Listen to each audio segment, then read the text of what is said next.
ನಮಸ್ಕಾರ. ರಿವ್ಯೂ ಚಾನಲ್ಗೆ ಸ್ವಾಗತ. ನಾನು ಸೌಖ್ಯ ಗಾಂವ್ಕರ್.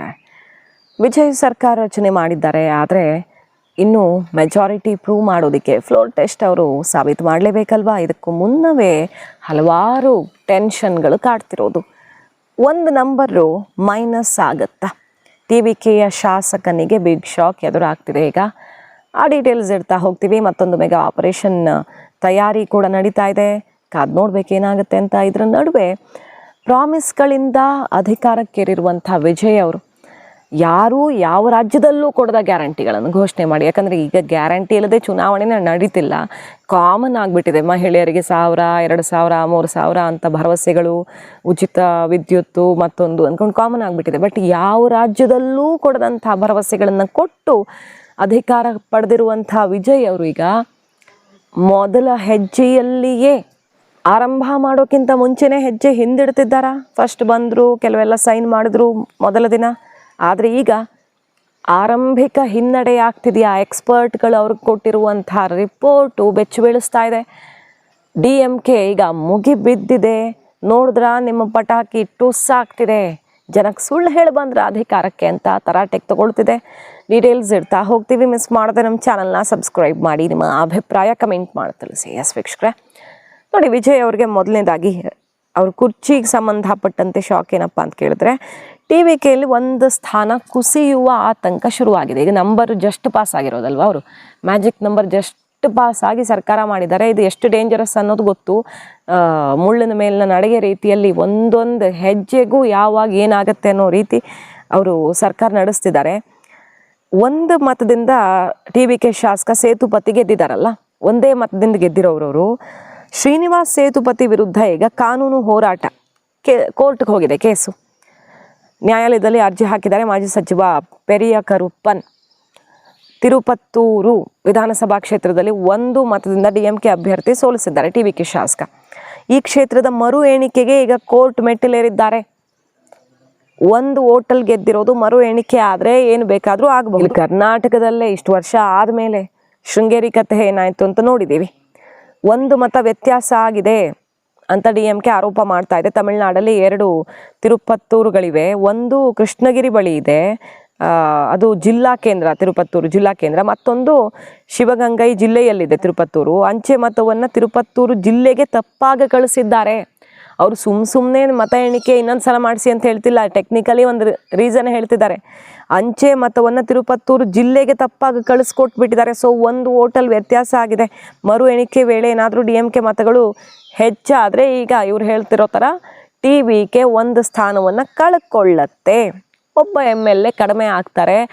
TVKಗೆ ಉಸಿರುಗಟ್ಟಿಸತ್ತೆ. ಇದೊಂದು ಡೆವಲಪ್ಮೆಂಟು. ಸೊ ಟೆಕ್ನಿಕಲಿ ಇಷ್ಟು ದೊಡ್ಡ ಎರರ್ ಆಗಿದೆ, ಅದು ನಮ್ಮ ಮಾಹಿತಿ ಸಿಕ್ಕಿದೆ ಅಂತ ಕೋರ್ಟ್ಗೆ ಹೋಗಿದ್ದಾರೆ. ಆ ದಾಖಲೆಯನ್ನು ಕೋರ್ಟ್ಗಿಟ್ಟು ಅದಕ್ಕೆ ಈಗ TVK ಅಸ್ತಿತ್ವ ಉಳಿಸ್ಕೊಳ್ಳೋದಕ್ಕೆ AIADMK ಒಡೆಯೋದು ಒಂದೇ ಒಂದು ಅವಕಾಶ. ಹಾಗಾಗಿ ಈಗ ಶುರುವಾಗ್ಬಿಟ್ಟಿದೆ.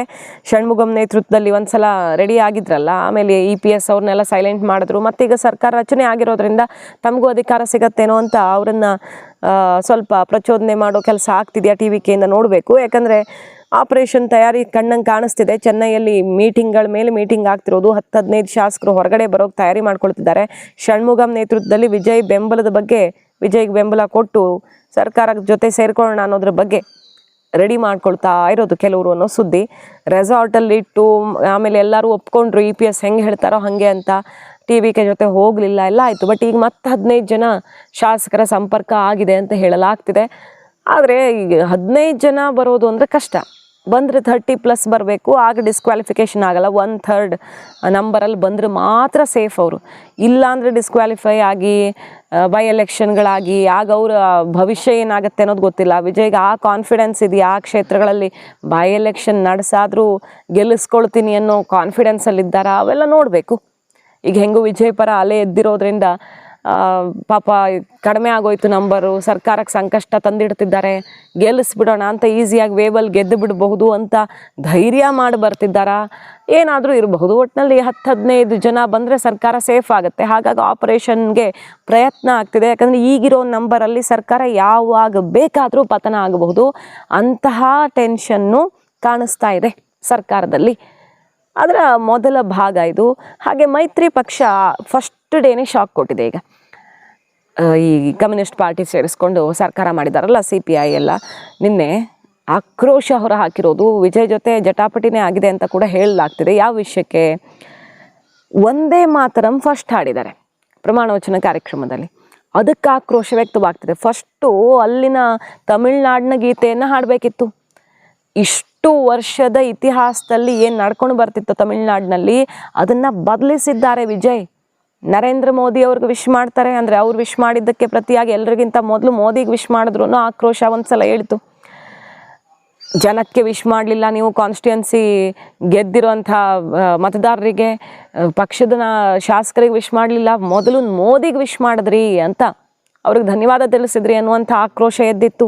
ನೀವು ಹೇಗೆ ತಮಿಳಿನ ಜನರ ಮನಗೆದ್ದ ನಾಯಕ ಆಗ್ತೀರಿ, ನಿಮಗೆ ಮೋದಿ ಪ್ರಯಾರಿಟಿ ಅಲ್ವಾ ಅಂತ ಒಂದು ಆಕ್ರೋಶ ಎದ್ದಿತ್ತು. ಮೊನ್ನೆ ಅಷ್ಟೇ ನೋಡಿದ್ವಿ, DMKನೂ ಇದನ್ನು ಜೋರಾಗಿ ತರಾಟೆಗೆ ತೊಗೊಂಡಿತ್ತು. ಈಗ ಒಂದೇ ಮಾತರಂ, ನೀವೇನು BJP ಕಡೆ ವಾಲ್ತಿದ್ದೀರಾ, ಒಂದೇ ಮಾತರಂ ಫಸ್ಟ್ ಹಾಡಿಸಿ ತಮಿಳ್ನಾಡಿನ ಗೀತೆನ ಆಮೇಲೆ ಹಾಡಿಸಿದ್ದೀರಾ, 3ನೇ ಸ್ಥಾನದಲ್ಲಿ ಇಟ್ಟಿದ್ದೀರಾ ಅದನ್ನು ಅಂತ ಆಕ್ರೋಶ ಸಿಡಿದಿದೆ ಈಗ.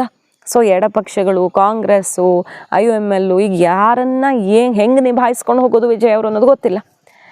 ನಿನ್ನೆ ಕೂಡ ನರೇಂದ್ರ ಮೋದಿ ಅವರು ವಿಶ್ಗೆ ತಕ್ಷಣ ರಿಪ್ಲೈ ಮಾಡ್ತಾರೆ, ನರೇಂದ್ರ ಮೋದಿ ಅವ್ರಿಗೆ ಥ್ಯಾಂಕ್ ಯು ಮೋದಿಜಿ ಅಂತ. ಸೊ ಸೆಂಟ್ರಲ್ ಫಂಡ್ ಇಲ್ಲದೆ 1 ಲಕ್ಷ ಕೋಟಿಯನ್ನು ಗ್ಯಾರಂಟಿಗೆ ಎತ್ತಿಡಬೇಕು ಅಂದರೆ ಸುಲಭ ಅಲ್ಲ.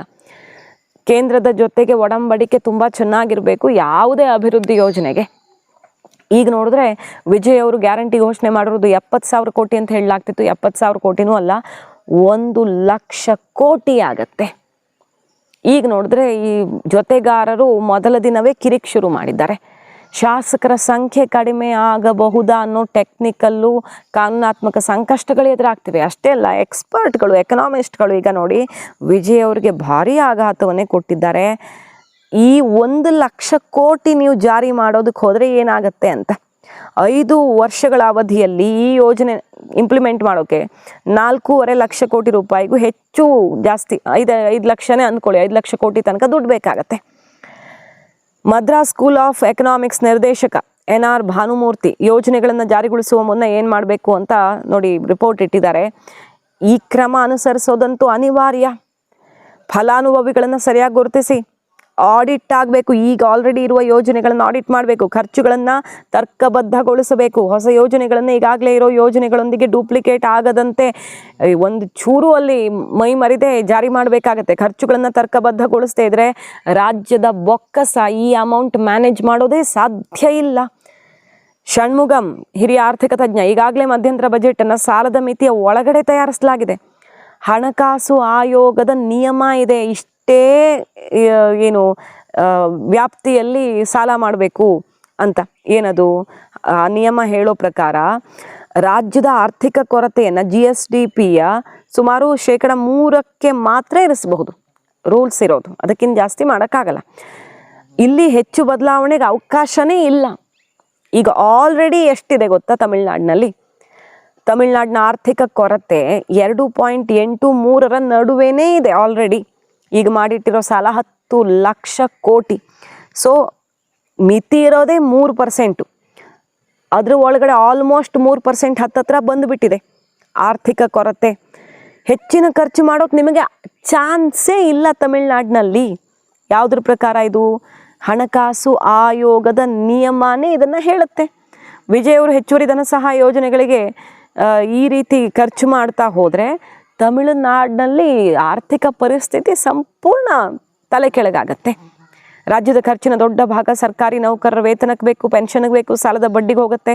ಹೊಸ ಯೋಜನೆಗಳಿಂದ ರಾಜ್ಯದ ಸಾಲದ ಹೊರೆ ಇನ್ನಷ್ಟು ಜಾಸ್ತಿ ಆಗುತ್ತೆ. ಮತ್ತು ಅದು ಜಾಸ್ತಿ ಮಾಡಿಕೊಂಡು ಈ ರೀತಿ ಮಾಡೋಕೆ ಅವಕಾಶವೇ ಇಲ್ಲ ಅನ್ನುವ ವಾಸ್ತವತೆಯನ್ನು ಕೂಡ ಆರ್ಥಿಕ ತಜ್ಞರು ಬಿಚ್ಚಿಟ್ಟಿದ್ದಾರೆ. ಸೊ ಆರಂಭಿಕವಾಗಿ ಈಗ ವಿಜಯ್ ಅವ್ರಿಗೆ ಇದೆಲ್ಲ ನುಂಗಲಾರದ ತುತ್ತಾಗಿದೆ. ಅವರು ಹೆಜ್ಜೆ ಹಿಂದಿಟ್ರ ಅನ್ನೋ ಥರ ಎಲ್ಲಿ ಕಾಣಿಸ್ತಿದೆ. DMK ಅಟ್ಯಾಕ್ ಮಾಡ್ತಿರೋದು ಯಾಕೆ? ನಾನು ಈ ಶ್ವೇತಪತ್ರ ರಿಲೀಸ್ ಮಾಡ್ತೀನಿ ಅಂತ ಹೇಳಿದ್ದಾರೆ ವಿಜಯ್ ಅವರು. ಯಾವುದ್ರ ಬಗ್ಗೆ? 10 ಲಕ್ಷ ಕೋಟಿ ಸಾಲ ಮಾಡಿ ಹೋಗಿದೆ DMK. ನನ್ನ ತಲೆ ಮೇಲೆ 10 ಲಕ್ಷ ಕೋಟಿ ಸಾಲವನ್ನು ಹೊರಸು ಹೋಗಿದೆ ಈ DMK ಅಂತ ಹೇಳ್ತಿದ್ದಾರೆ. ಸೊ ಇದೆಲ್ಲ ಆಡಿಟ್ ಮಾಡಿಸಿ ಅಧ್ಯಯನ ಮಾಡಿ ಶ್ವೇತಪತ್ರ ರಿಲೀಸ್ ಮಾಡ್ತೀನಿ ಅಂತ ಹೇಳ್ತಿರೋದು, ಇದು ಆರಂಭದಲ್ಲೇ ಖಜಾನೆಯಲ್ಲಿ ಹಣ ಇಲ್ಲ ಅಂತ ಹೇಳಿ ಜನರ ದಾರಿ ತಪ್ಪಿಸಿ ಆಡಳಿತಕ್ಕೆ ಬಂದ ಕೂಡಲೇ ಈಗ ಹಣ ಇದ್ದಿದ್ರು ಕೊಡ್ತಿದ್ದೆ ಇಲ್ಲ ಅಂತ ತಪ್ಪಿಸ್ಕೊಳ್ಳೋ ಪ್ಲ್ಯಾನ.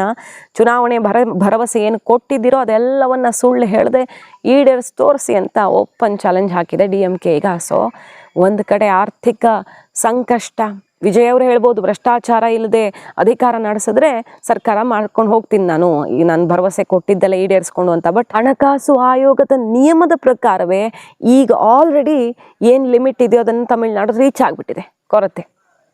ಅದಕ್ಕಿಂತ ಜಾಸ್ತಿ ನೀವು ಒಂದು ನಯಾ ಪೈಸೆ ಮಾಡೋದು ಕಷ್ಟ ಅನ್ನೋ ವಾಸ್ತವ ಅಂಶವೂ ತೆರೆದುಕೊಂಡಿದ್ದು ವಿಜಯ್ ಅವ್ರಿಗೆ ಇದೆಲ್ಲವೂ ನುಂಗಲಾರ್ದ ತುತ್ತಾಗ್ತಿದೆ.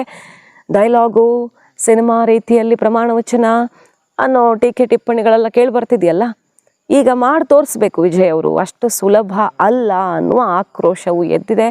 ಬದಲಾವಣೆ ಇದರ ನಡುವೆಯೂ ಕೂಡ ಮಾಡ್ತಾರಾ ವಿಜಯ್ ಅವರು, ಅಥವಾ ಸರ್ಕಾರ ಉಳಿಸ್ಕೊಳ್ಳೋ ಸವಾಲಲ್ಲಿ ಸಿಕ್ಕಾಕ್ಕೊಳ್ತಾರಾ? ಕಾದು ನೋಡ್ಬೇಕು. ಮಾಹಿತಿ ಇಷ್ಟ ಆಗಿದ್ರೆ ಮಿಸ್ ಮಾಡಿದ್ರೆ ನಮ್ಮ ಚಾನಲ್ನ ಸಬ್ಸ್ಕ್ರೈಬ್ ಮಾಡಿ, ನಿಮ್ಮ ಅಭಿಪ್ರಾಯ ಕಮೆಂಟ್ ಮಾಡಿ ತಿಳಿಸಿ. Thank you.